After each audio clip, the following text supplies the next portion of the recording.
está aqui nesse estudo e a gente está seguindo e vocês vão ver que tudo faz sentido sim, e que muitas coisas a arqueologia comprova. Então não tenha dúvidas, gente, não tenha dúvida. O mundo espiritual existe e o nosso relacionamento é através do espírito, e é muito importante que o nosso espírito esteja vivificado.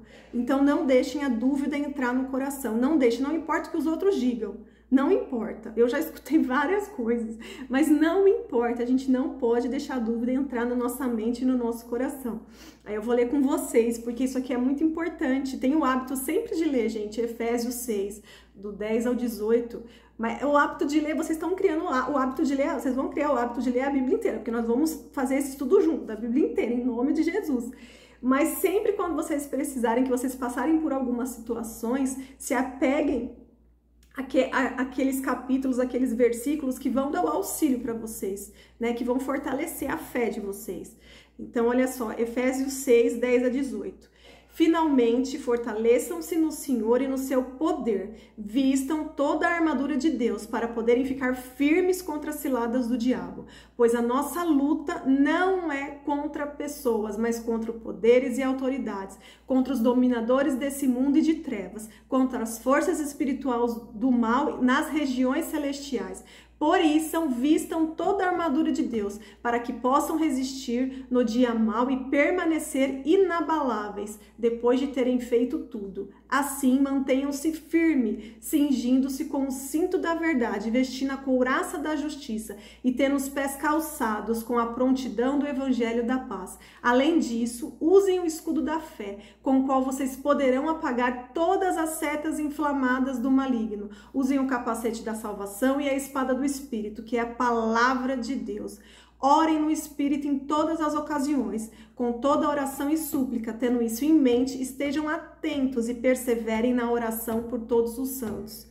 Aí, gente, tá a importância da oração. A gente se fortalece na fé através da oração. É através do conhecimento da palavra, que é você conhecendo Jesus, e é através também da oração, do relacionamento com Deus. É você se aproximando de Deus, não é? O seu espírito se aproximando. Deixa o Espírito Santo te usar, deixa ele fluir na gente. Vamos permitir isso. Então, sempre quando vocês estiverem ali fracas, se acharem fracas, leem Efésios 6. Isso ajuda bastante, gente. E sempre, sempre, gente, o capacete. Esse capacete aí, toda vez eu lembro dele, muito, muito. Porque o que vem de dardo inflamado, o que vem de seta na mente, é demais, vem todo momento, a todo momento. Então a gente tem que usar o capacete, a couraça da justiça, não pode deixar nada entrar no nosso coração. Então vamos lá, gente, agora vamos começar a aula de hoje. Então, todo mundo abrindo a Bíblia, Gênesis capítulo 4. Connie, posso falar alguma coisa? Pode sim. É rapidinho, eu não quero atrapalhar, eu não posso ficar perto, porque daí eu vou atrapalhar, mas eu não vou atrapalhar. Não, pode ficar assim. Eu queria dizer para as meninas que a Trindade é o maior mistério da nossa doutrina, da doutrina cristã. É um mistério maravilhoso, poderoso, que diz respeito a um relacionamento. O Pai ama o Filho, vive para o Filho, glorifica o Filho. O Filho ama o Pai e quer a glória do Pai, se submete ao Pai. O Espírito Santo ama o Pai e o Filho e ninguém vive para si mesmo, todos vivem para o outro. Quando a Trindade nos faz, ela nos faz para que nós nos relacionemos com o outro. Por quê? Porque o maior problema que nós temos, psíquicos e tantos problemas de guerra e problemas de família, é porque nós não conseguimos conviver, porque os nossos relacionamentos são profundamente atacados. Nós fomos feitos para amar. Nós fomos feitos para vibrar deste amor, para trazer o amor da Trindade. Por isso que os hinos dizem Santo, Santo, Santo. Santo ao Pai, Santo ao Filho e Santo ao Espírito Santo. Estou terminando. Quando o Pai diz, haja no momento da criação, haja luz, foi a primeira coisa que ele cria, haja luz e houve luz, e viu Deus que era bom. Ele dá o verbo logos, a palavra, porque a palavra é o que cria. E depois ele vê. Deus só viu depois que ele falou. E nós vivemos muito daquilo que temos durante o nosso dia e vamos colher as nossas palavras no final do dia. E o que eu quero dizer a você é como tem sido o seu verbo. A palavra cria, ela cria até hoje. Por isso que murmuração, reclamação, tudo isso vai adoecendo a nossa mente, as nossas percepções e os nossos relacionamentos. Então, aquilo que eu tiro de Gênesis 1 e Gênesis 2 é que Deus nos deu o mesmo poder da nossa palavra. Por isso que terapia, quando você procura um psicólogo, o que é terapia? Você vai fazer cura através da palavra. Você vai contar e ele vai te dirigir. Eu só quero te encorajar a guardar isso. Murmure menos, reclame menos e agradeça muito mais, porque gratidão abre portas, inclusive da cura do nosso interior. Amém? Amém. Amém. Me perdoa se eu falei muito, eu não vou falar. Pode falar. É para falar. É para falar, vamos aproveitar. Então vamos lá, gente. Agora a gente vai voltar agora no capítulo 4 de Gênesis. E eu vou ler aqui pela NVI, tá? Então agora Adão e Eva, eles já não estavam mais no jardim do Éden. Vamos lá, versículo 1. Adão teve relações com Eva, sua mulher, e ela engravidou e deu à luz a Caim. Disse ela, com auxílio do Senhor tive um filho homem. Voltou a dar à luz, desta vez a Abel, irmão dele. Abel tornou-se pastor de ovelha e Caim agricultor. Passou algum tempo, Caim trouxe do fruto da terra uma oferta ao Senhor. Abel, por sua vez, trouxe as partes gordas das primeiras crias do seu rebanho. O Senhor aceitou com agrado Abel e sua oferta, mas não aceitou Caim e sua oferta. Por isso, Caim se enfureceu e o seu rosto se transtornou. Gente, nesse momento aqui, a gente vê que Caim, através da expressão facial dele, ele demonstrou que o coração dele estava cheio, né? E, na verdade, a gente tem como é que fala, né? Confessar, né? Que isso pode acontecer com a gente, não é? Eu mesmo sou uma pessoa que eu não consigo disfarçar. Então, em várias situações, a minha expressão facial é nítida, ela denuncia o que eu tô sentindo, o que eu tô pensando. Eu não consigo controlar, não consigo. Tem gente que consegue, né? Tem muito atriz e ator, por exemplo, que consegue disfarçar. Mas mesmo que alguém consiga disfarçar, Deus sonda no nosso coração. Então, ele sabe que o nosso coração tá cheio. Mas tem pessoas que, como Caim aqui, ele expressou, né, através do rosto dele, o que o coração dele estava cheio naquele momento. Só com relação à queda,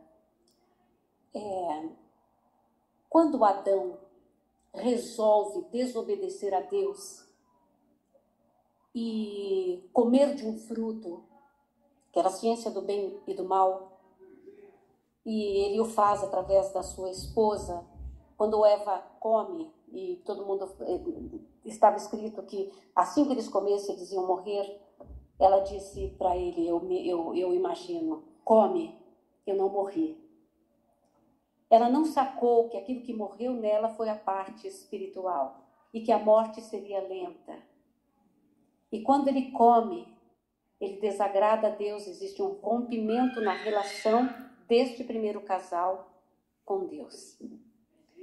E eles descobrem que eles estão nus. Por quê? Eles estavam nus? Não. Eles eram revestidos de honra e de glória, porque foram criados menor que os anjos, como diz Hebreus. Mas naquele momento que eles resolveram ser independentes daquilo que Deus estava falando, se comer, eles morreriam. Se eles não comessem, eles viveriam. Essa seria a recompensa. E é uma grande recompensa viver. Todos querem viver. Mas naquele momento houve um rompimento. E Deus sempre visitava esse casal. E se eu fosse Deus, eu ia visitar o casal falando assim, o que vocês fizeram? Ô Adão, qual que é a sua? Deus não fez isso. Deus procurou Adão. Adão, onde estás? E não, Adão, o que você fez? E quando Deus viu o casal com tanto amor e nus, com algumas folhas querendo cobrir a sua nudez. Ele interfere. Um animal que estava passando por lá, um animal que não participou da queda, da desobediência, mas ele sofreu por causa do pecado deles. Então Deus tira toda a pele do animal e cobre o primeiro casal. O sacrifício para se chegar a Deus não é através da nossa obra, é através de alguém. O que acontece com Caim é que ele achava que Deus iria achar ao máximo as hortaliças dele, porque era fruto do trabalho dele, e era um tremendo trabalho, principalmente nessa região de muita seca. E aí o que ele achou? Eu vou ganhar Deus, eu posso fazer o que eu quero, eu vou dar a Deus a obra das minhas mãos, eu faço do jeito que eu quero, porque eu sou bom nisso. E a Bíblia fala que Deus não se agradou do coração dele, e depois não se agradou das suas obras. O que chega primeiro para Deus, filho, é o seu coração. O que chega primeiro para Deus é a sua motivação em fazer o que você faz. Então a pergunta é, se você faz o que faz, para quem você faz? Se você puder fazer alguma coisa por causa dele, e Jesus é tão lindo que ele diz assim, olha, se você der um copinho de água para um dos meus pequeninos, você vai receber galardão, porque você deu ela em meu nome. Jesus não exige grandes coisas, mas ele quer o nosso coração. E o que ele teve de Abel? Primeiro o coração. Abel se sentia tão indigno de se aproximar de Deus, que ele falou, Deus, eu sou tão indigno de me aproximar com a obra das minhas mãos. Eu preciso de algo que possa interpor, algo que possa ser mediador entre eu e o Senhor, e que seja esse cordeiro. E que ele esteja morto para isso, porque era o meu lugar, a morte era o meu lugar. E quando João Batista fala, eis o Cordeiro de Deus que tira o pecado do mundo, ele está se referindo exatamente a esse sistema de sacrifício, que eu poderia chegar a Deus sacrificando um animal, agora não. Jesus é o último, o único, o incrível sacrifício, como Cordeiro Santo, ele morreu em nosso lugar, para que a gente possa se aproximar de Deus, não com a obra das nossas mãos, mas com o nosso coração. Amém? Amém. Glória a Deus. Glória a Deus, aleluia. Então, gente, agora vamos lá no versículo 6, capítulo 4. O Senhor disse a Caim, por que você está furioso? Por que se transtornou o seu rosto? Se você fizer o bem, não será aceito, mas se não o fizer, saiba que o pecado o ameaça a porta. Ele deseja conquistá-lo, mas você deve dominá-lo. Aí o segredo, né? Porque o pecado ameaça a porta e ele deseja conquistá-lo, mas você deve dominá-lo. Ou seja, a gente tem o domínio. O que a gente não pode deixar é esse sentimento ruim entrar. A gente tem que dominar e não deixar o sentimento dominar a gente, né? Nesse caso aqui, o Caim apresentou orgulho, inveja, ciúmes, mas na nossa vida a gente tem medos, tem ansiedade, tem a ira, tem vários sentimentos ruins que bate na porta do nosso coração. E aí a gente tem que dominar. A gente domina sobre os sentimentos. Não pode deixar eles dominarem a gente, né? Não somos mais escravos do medo. Então o medo não pode parar a gente. A gente tem que continuar. Deixa ele lá. A gente tem que continuar. Então, gente, aqui também mostra que Deus amava Caim, que se importava com Caim, no entanto falou desse jeito para ele, né? Tava tentando dialogar aqui, como se estivesse dando mais uma chance para Caim, vamos ver, aguardando o que Caim ia falar e fazer depois, né? Porque ele falou aqui super amável, né? Por que você tá furioso? Por que você ficou assim? Né? Se você fizer o bem, vai ser aceito, mas se não fizer, o pecado bate a porta. Então, você tem que fazer o quê? Dominar o pecado, não deixa ele entrar em você. Tá conversando assim tranquilamente com Caim, né?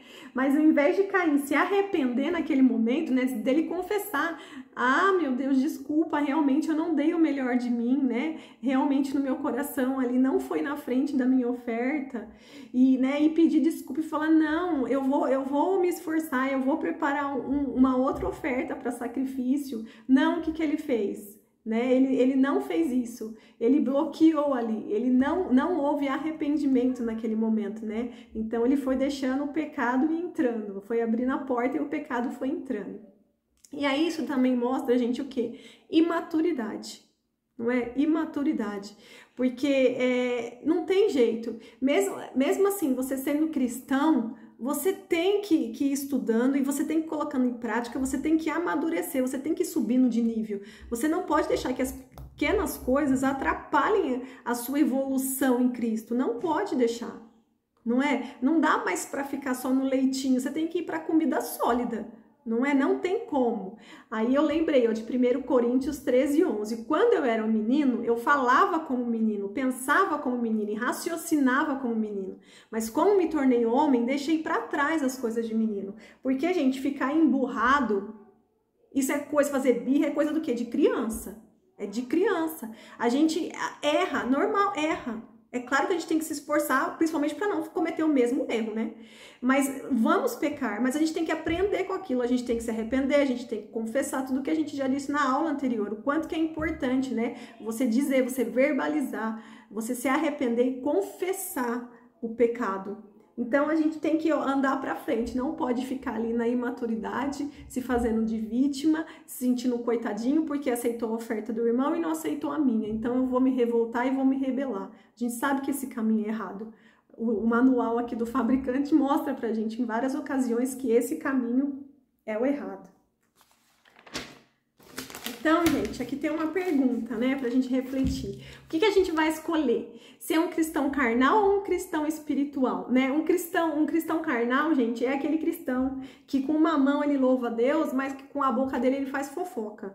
Ele faz fofoca, ele fala palavrão, né? E o cristão espiritual não, é aquele que sempre tá se policiando. Ele pode também fazer coisa errada, mas na mesma hora que ele faz, o Espírito Santo incomoda, ele... Ai, não acredito que eu fiz essa coisa errada. E na hora ele já pede desculpa, ele já corre atrás, ele se arrepende, ele confessa. Eu tenho aprendido a me comportar dessa maneira, porque antes eu fazia as coisas erradas e eu tentava esconder, eu ficava justificando, eu não queria enfrentar aquilo. Eu falava, não, por que eu vou enfrentar aquilo? Só falei uma mentirinha, só fiz uma coisinha errada, vai passar, a pessoa vai esquecer, tá tudo certo. Não, não tá certo. Porque depois que o seu espírito é vivificado, o Espírito Santo te incomoda. O Espírito Santo incomodou com qualquer coisa, mesmo que você ache que é muito pequeno, que é bobagem. Você toma atitude, confessa, pede perdão, se arrependa. Isso faz toda a diferença. Então, gente, a melhor escolha é ser um cristão espiritual. Mesmo que seja mais difícil, porque você vai matar a sua carne. Os seus desejos, eles precisam morrer para prevalecer a vontade de Deus na nossa vida. Em Hebreus 11:4 diz, pela fé Abel ofereceu a Deus um sacrifício superior ao de Caim. Pela fé ele foi reconhecido como justo. Quando Deus aprovou suas ofertas, embora esteja morto, por meio da fé ainda fala.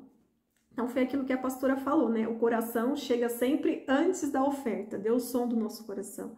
Ele sabe aquilo que você está oferecendo para Deus. E ela explicou até que não foi pela questão, né, dele oferecer as frutas e verduras, assim, pela intenção do coração dele. Aí agora, vamos falar aqui um pouquinho do orgulho.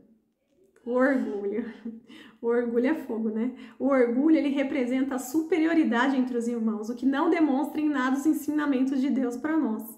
Né? Quando a pessoa deixa o orgulho entrar, ela se sente, né? Igual lembra lá na aula anterior de Lúcifer, ele se sente, né? Se sente superior, se sente melhor em todos os aspectos. Isso também é uma coisa que eu aprendi, porque mesmo quando você tá, às vezes trabalhando, ou você tá realizando alguma tarefa, às vezes você entra ali naquele lugar, naquele ambiente, e você observa, você fala assim, nossa, esse povo aqui não sabe de nada, eu faço 1000 vezes melhor. E aí você já vai se enchendo, né? Vai se achando. Acontece isso, já aconteceu comigo, né?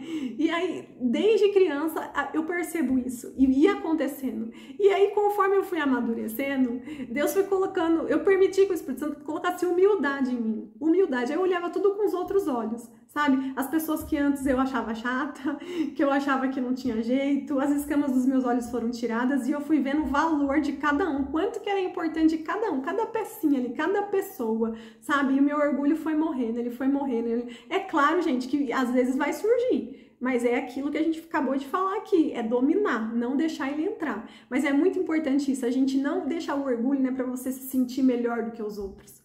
Porque na verdade não é. Em Lucas 14:11 fala, Portanto, qualquer que a si mesmo exaltar será humilhado, e aquele que a si mesmo se humilhar será exaltado. Isso daqui, gente, é pra gente se humilhar perante a Deus, né? Quando o pecado vier bater na porta, a gente se humilha perante a Deus. E não é, porque tem muita gente que fala, né? Aqueles que são humilhados serão exaltados. Não é isso. É aquele que se humilhar perante a Deus. A gente tem que se humilhar perante a Deus, para que a gente seja exaltado perante a Deus, que é o mais importante. Em Provérbio 16:18 diz: o orgulho vem antes da destruição, o espírito altivo antes da queda. Olha aqui, o quanto que é perigoso o orgulho. Aí no versículo 8 diz: disse, porém, Caim ao seu irmão Abel: vamos para o campo. Quando estavam lá, Caim atacou seu irmão Abel e o matou. Então, é melhor a gente dominar o pecado do que ser dominado por ele e depois ter que aguentar as consequências, né? Porque aqui Caim matou Abel. E aí virão as consequências. Ah, gente, esse slide que eu coloquei aqui é só para descontrair. Isso daqui é quando de manhã eu acordo super disposta, prometendo para mim mesma que eu vou ser uma mãe tranquila. Aí, de repente, vem lá, eu escuto quem é? É a ira. Se eu deixo ela entrar, aí eu fico exatamente desse jeito depois. Então, eu tenho trabalhado isso, me controlar e não deixar a ira, não deixar. Pode me testar, pode falar o que for, e eu tô firme e forte que eu não vou deixar a ira entrar. Cada um tem uma fraqueza, né? A minha, no momento, é essa, há anos. E eu tô no processo aí de deixar o Espírito Santo me conduzir e não deixar essa ira entrar. Aí a gente vai agora no versículo 9. Então o Senhor perguntou a Caim: onde está seu irmão Abel? Respondeu ele: não sei, sou eu responsável por meu irmão? Disse o Senhor: o que você fez? Escute. Da terra o sangue do seu irmão está clamando. Agora amaldiçoada é você pela terra, que abriu a boca para receber da sua mão o sangue do seu irmão. Quando você cultivar a terra, esta não lhe dará mais da sua força. Você será um fugitivo errante pelo mundo. Disse Caim ao Senhor: meu castigo é maior do que posso suportar. Hoje me expulsas dessa terra e amanhã terei que me esconder da tua face. Serei um fugitivo errante pelo mundo e qualquer que me encontrar me matará. Mas o Senhor lhe respondeu: não será assim. Se alguém matar Caim, sofrerá 7 vezes a vingança. E o Senhor colocou em Caim um sinal para que ninguém que viesse a encontrá-lo o matasse. Então Caim afastou-se da presença do Senhor e foi ver na terra de Nod, ao leste do Éden. E não houve arrependimento, mas mesmo assim Deus foi misericordioso, não é? E prometeu a ele que não permitiria que ninguém o matasse. E Deus é fiel para cumprir. Aí no versículo 17, Caim teve relações com a sua mulher e ela engravidou e deu à luz a Enoque. Depois Caim fundou uma cidade, o qual nome se deu o filho dele de Enoque. E foi formada ali a civilização cainita. Aí a gente vai para o versículo 25. Novamente Adão teve relações com sua mulher e ela deu à luz a outro filho a quem chamou de Sete, dizendo: Deus me concedeu um filho no lugar de Abel, visto que Caim o matou. Também a Sete nasceu um filho que deu o nome de Enos, e nessa época começou-se a invocar o nome do Senhor. Aqui eu coloquei em destaque essa palavra invocar, porque aí, gente, já tinha quantidade suficiente de pessoas para formar um grupo, né, para poder invocar o Senhor. Aí, gente, no capítulo 5, no versículo 15, aí começa a falar da descendência de Sete, né? Vai falar da descendência de Sete. Aqui fala também de Matusalém, né? Que tem bastante gente que ouve falar do Matusalém, que é o homem mais velho. Aqui fala de Matusalém. E depois vai falar de Enoque, não é? E Enoque é um personagem, assim, maravilhoso, porque ele foi arrebatado, imagina, né? E Enoque representa a igreja de hoje, né? Que será arrebatada. E aqui no versículo 24 já fala: Enoque andou com Deus e já não foi encontrado, pois Deus o havia arrebatado. Em Hebreus 11:5 diz: pela fé Enoque foi arrebatado, de modo que não experimentou a morte. Ele já não foi encontrado porque Deus o havia arrebatado, pois antes de ser arrebatado, recebeu o testemunho de que tinha agradado a Deus. Gente, imagine só que sensação maravilhosa, porque assim, aqui não fala assim que Enoque fez grandes coisas, né? Ele não foi igual Moisés, ele não foi igual Davi que foi rei, ele não foi igual José que foi governador do Egito. Então imagine só, né? Ele provavelmente foi como a gente. Tinha a família dele, né? Provavelmente fazia tudo ali reto, que agradava a Deus, deixava que a vontade de Deus prevalecesse na vida dele. E aí, Deus, ele é tão bom, ele fazia, provavelmente era tão obediente, né? Que Deus o levou. Então, imagina só. E esse que deve ser o nosso foco, né? Oi. Falando de Enoque um pouquinho, Por que será que ele foi embora? Por que Deus o tomou para si? Porque ele andou com Deus. Este andar nas Escrituras, ele era apaixonado por Deus. Ele concordava com Deus em tantas questões que você colocou aí. O universo espiritual, ele deve atingir a nossa vida moral. Não é verdade? Você está falando bastante sobre pecados, mas a nossa moral, ela identifica a nossa vida espiritual.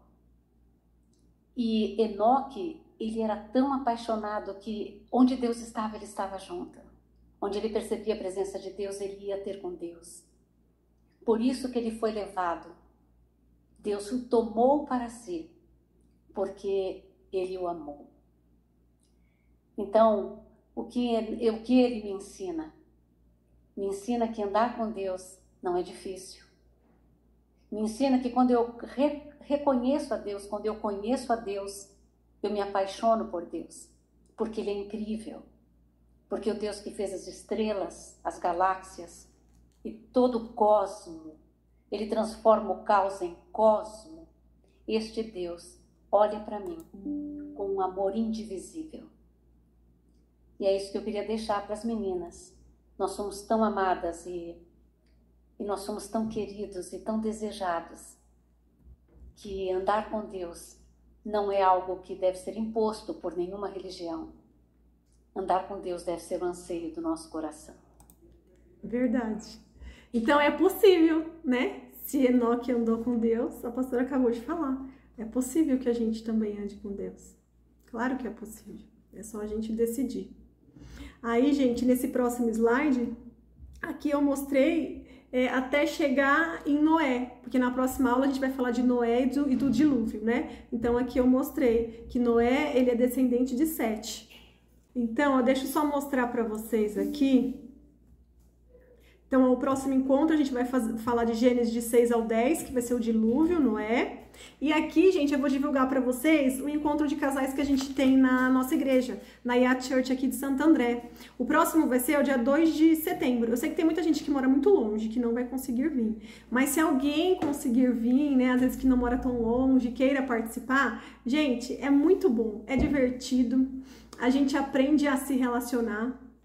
Os líderes do Ministério de Casais é a Rê e o Júnior e a Rê. A Rê, ela tá aqui presente com a gente. E o próximo é todo primeiro sábado do mês. E o próximo vai ser agora dia 2 de setembro. Oi, gente. Tudo bem? É isso que a Mi falou e o que a nossa pastora também falou. Nós fomos feitos para o relacionamento. E o relacionamento conjugal é um verdadeiro desafio.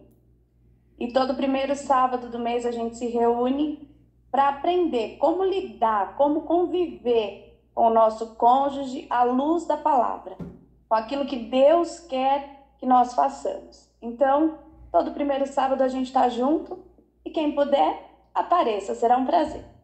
Sim, muito legal, gente, é muito divertido, a gente aprende, depois coloca em prática e é muito divertido, não é chato, entendeu? Porque eu já fui em cultos de casais, não é não, porque eu já fui em cultos de casais, né, que aquele onde tem um monte de gente, é tipo um culto mesmo, né, e aí não é tão legal, esse daí é um encontro, então é super divertido, as pessoas são super gente fina, são todas legais, gente. Então, quem quiser bate-papo, né? É um bate-papo, mas tem a palavra. O Júnior e a Rê, eles dão a palavra. E a gente pode participar, pode conversar. Então, é super legal.